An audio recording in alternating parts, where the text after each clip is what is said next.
Hello Internet, this is Kawa. Welcome back yet again to Dungeon Crawl Stone Soup, and welcome back yet again to the Art of Ensorcellation, my Let's Play of Dungeon Crawl Stone Soup.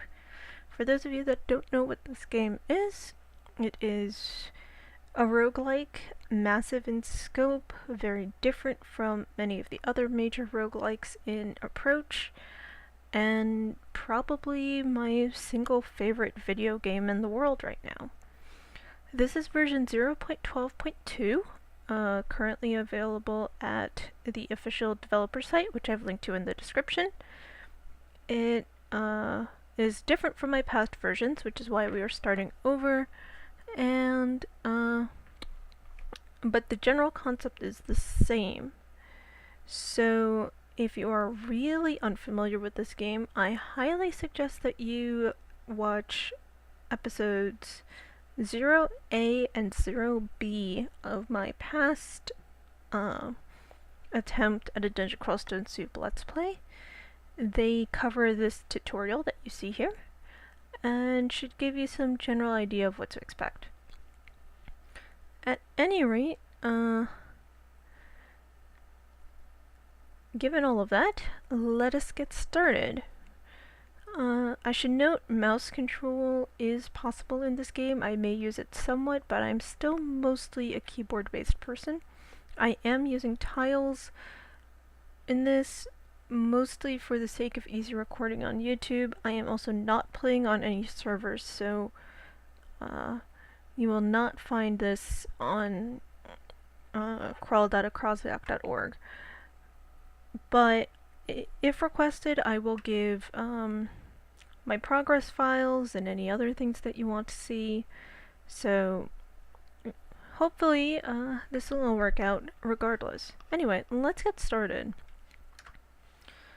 I've discussed this in the past, but for those of you who are new, species and background are the equivalent of race and class in DCSS. Species determines all sorts of things, such as skill aptitudes, how easy it is for you to learn particular skills. It determines what food you can eat. It can determine what deities you can worship, which has large effects on the game. So, to use some examples, only these orcs can worship Beog, the god of the orcs. Demigods can't worship anyone at all, and so on.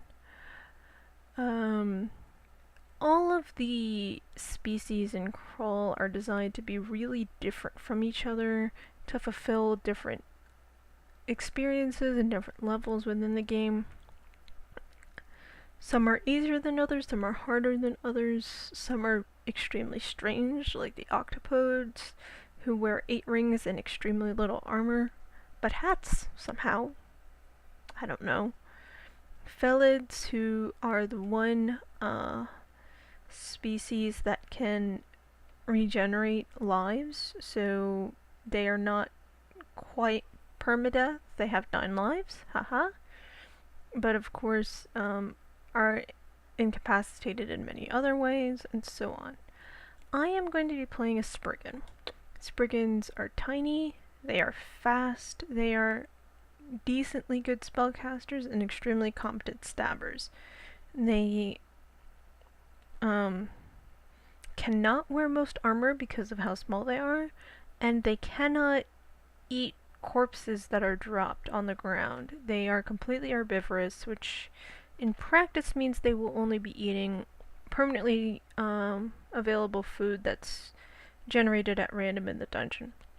This can make things difficult. They make up for it by digesting that food very slowly, so it takes them a long time to get hungry. But hunger is one thing affected by what is the word?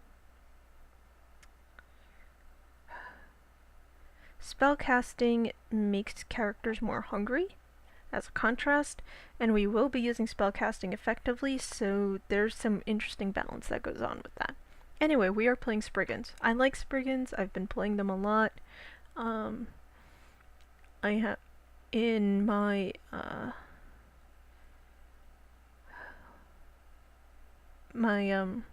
fitness and life challenges, I sort of do a proto RPG where I label myself as actually a Spriggan assassin. We are not playing assassins in this game, but I did take the flavor text from Dungeon Crawl Stunt Soup quite extensively in it. I'll talk about that in more detail in Flatcore, because my real life is not as relevant in my roguelike Let's Playing. But anyway, we're playing Spriggans. Background. Background affects your starting equipment, your starting skills, and that's it. It is very literally a background. You can start off one way and learn completely different things. You can have that kind of flexibility, which is one thing that makes Crawl very interesting. This is what makes, say, Ogre Wizards really interesting and powerful, because at first their spellcasting is terrible, but they have the tools they need to make it awesome. Things like that. I'm playing an Enchanter. This is one of the most overpowered species and background combinations in Dungeon Crawl Stunt Soup.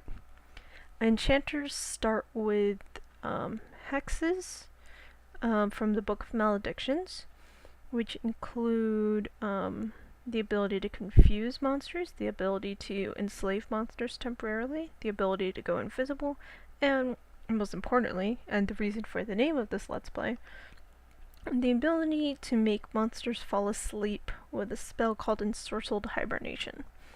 When monsters are asleep, you are guaranteed stabbing bonuses on them. And if those stabbing bonuses are sufficiently massive, you can create some really epic damage really fast. That is one other thing I should note about Spriggans, which is why I use them, and which is why I recommend them to new players. They are extremely fast. They are capable of running away from almost anything in the first few levels of the dungeon, and that's very important because you cannot and should not be killing everything you see. So, anyway, I'm playing a Spriggan Enchanter. I play lots of Spriggan Enchanters, so let's get started. Oh god, it's a room full of mushrooms.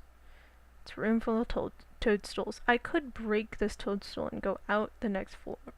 I could also take the escape hatch down and try to come back up. The second way sounds, frankly, far more interesting.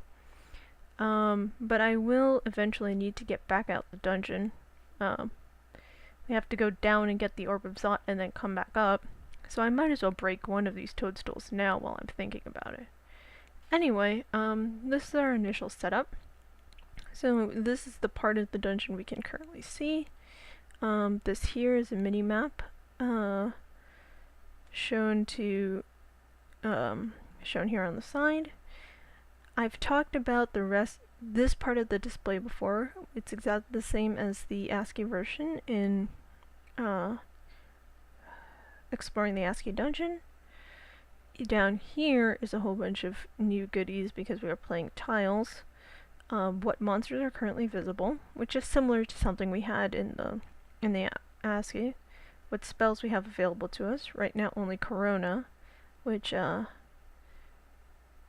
makes enemies easier to hit.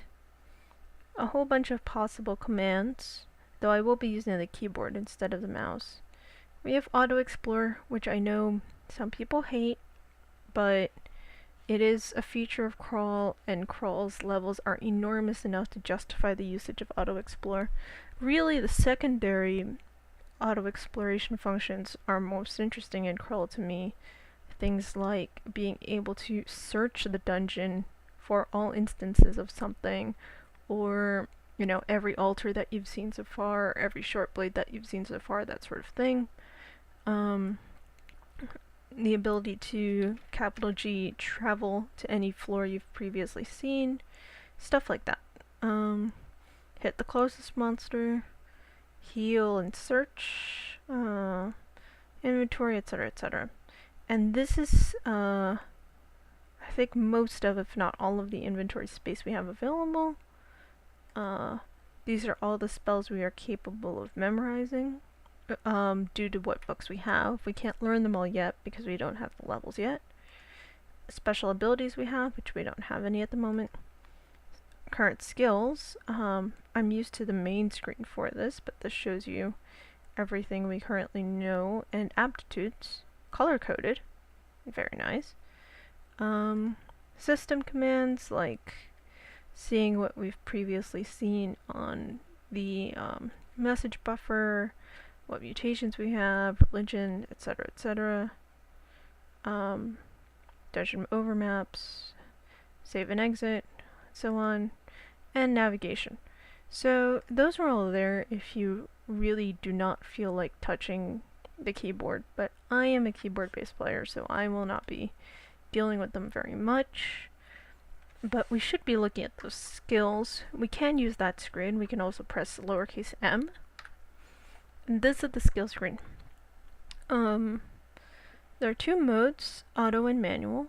Auto distributes skills based on how you're using them. Manual just divides evenly across all skills that you have turned on. I'm going to turn on manual mode and I'm going to disable everything but stabbing. I want to increase stabbing first because it's going to be my main source of huge damage.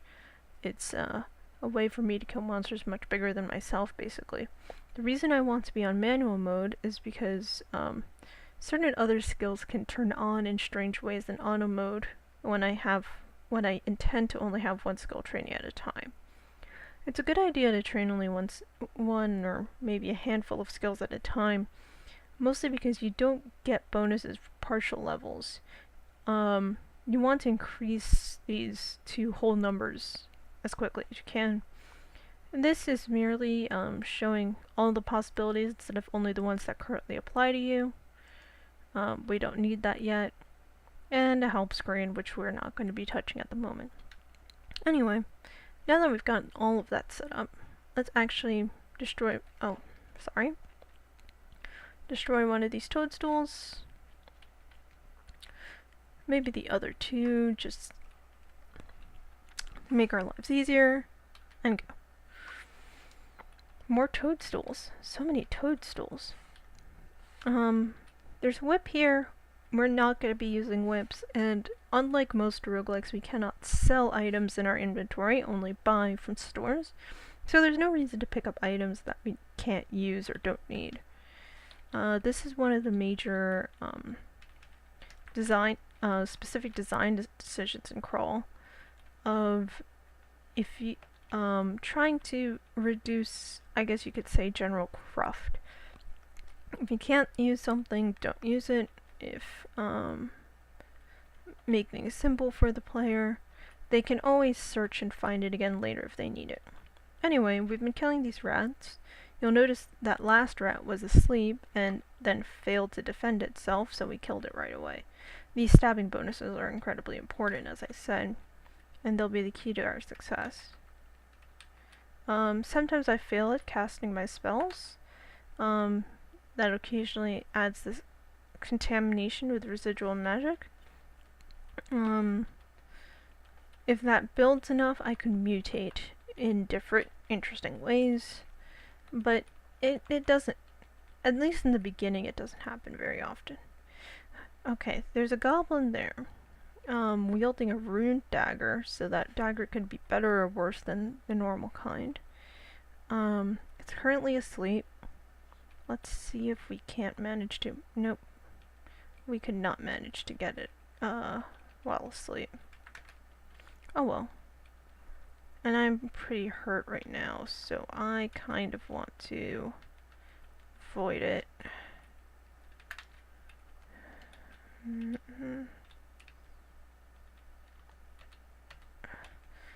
I wish I had some of my higher level skills right now.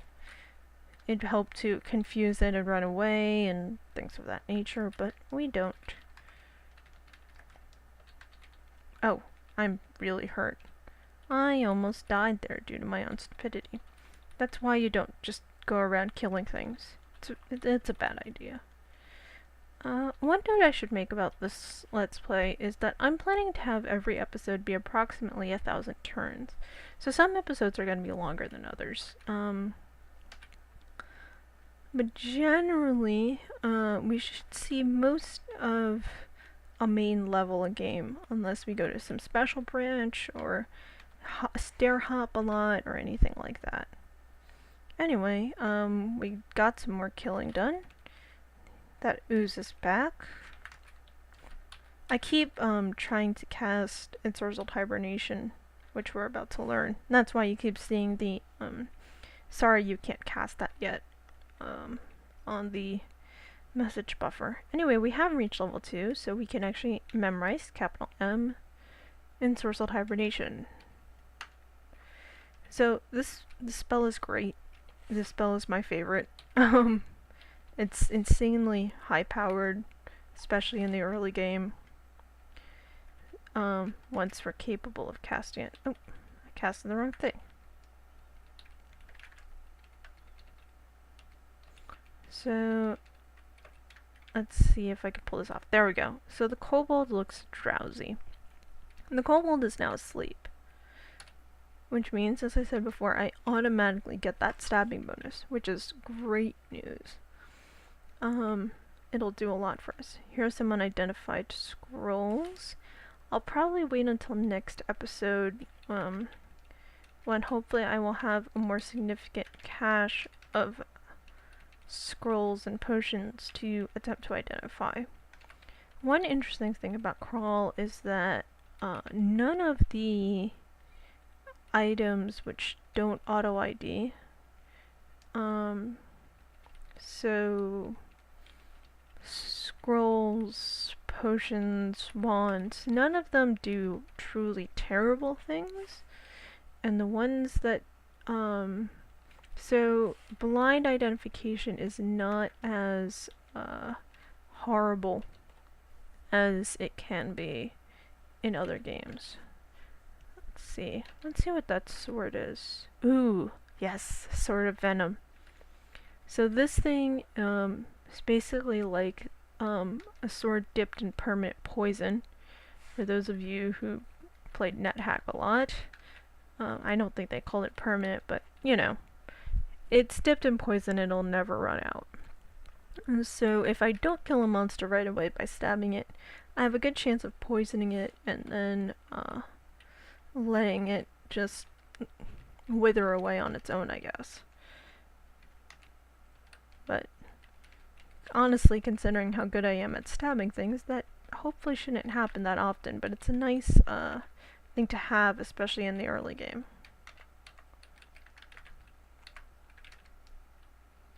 I'm out of magic. I'm doing a lot of running away, having this pile of monsters chase after me. I feel like this didn't happen quite as often in earlier versions of Dungeon Crawl Stone Soup, but that may just be my, you know, personal bias getting in the way. Keep wanting to rest up and then monsters sneak up. Keep wanting to rest up and then monsters sneak up. This keeps happening. Ugh. I want my last few magic points back. No. Anyway, level 3. I'm going to be increasing strength because our strength is pitiful right now, and which means we can barely carry much. I won't get that ring. I could attempt to blind ID that, but I'll wait. I want scrolls of identification before anything. One thing I was trying to say before, which I never did somehow, is that the distribution of items is not perfectly uniform. So some items are more common than others, and generally the ones that are more common are more beneficial. So potions of curing are more common than potions of poison. Scrolls of identify are more useful than scrolls of curse weapon, and a remove weapon is insanely common. which means that even if you do find cursed weapon, cursed armor, cursed jewelry, it works out anyway. And of course, depending on which deity you end up going for, having cursed items may actually be a good thing. Speaking of, for those of you who are watching this who are familiar with Dungeon Crawl Stone Soup, if you have a preference for deity for this particular run, which means... oh, there's the poison effect. You can see dead without me having to do all that much. Very good. Anyway, so for this run, Spriggan Enchanter, pretty basic, newbie friendly. So if you have a preference for a deity for this run, please let me know in the comments. I am always interested to see, you know, which deities people favor and why. I will say, because this is a Spriggan Enchanter, therefore no Chibriados, and because this is a newbie-friendly run, no Psalm. I will explain what those mean as we stumble into them, but my main thoughts are between Kikubakudka, who I did a previous fairly successful run with, Nemelik Sobeth, and Ashanzari.